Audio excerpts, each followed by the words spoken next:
So getting into music, I feel like it's always, I don't want to sound cliche, but I feel like it's always been there. Mum would play an absolute load of AC/DC all the time. Everything from Bond to Brian, the whole discography, and Angus Young, biggest influence, made me want to pick up a guitar in the first place.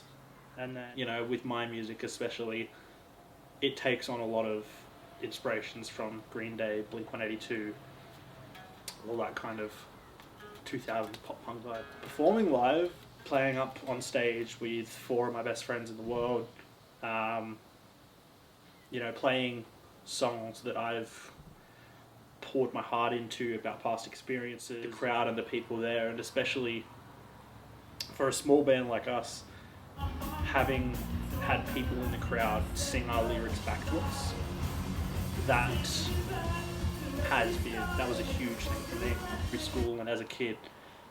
It was always there in the background, listening to Mum, driving to school, listening to Black Ice by AC/DC or American Idiot by Green Day, and just thinking nothing of it. But then throughout high school, having some tough times and stuff like that, I really guess the music was kind of, as I said, my escape from everything. Like, going through not only stuff I used to listen to as a kid, but finding my own bands that I really like, stuff like Neck Deep, Fall Out Boy.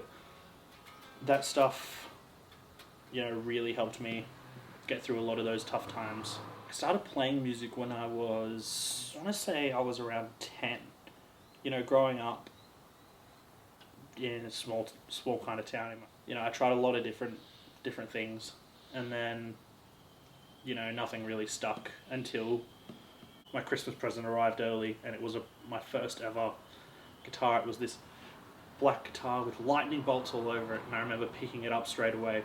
And I'd only been taking music lessons for a few months, and I think the best thing I could play was Highway to Hell, and that was the first thing I did. And I think that's the first time Mum really was like, oh, this is something he's actually into this.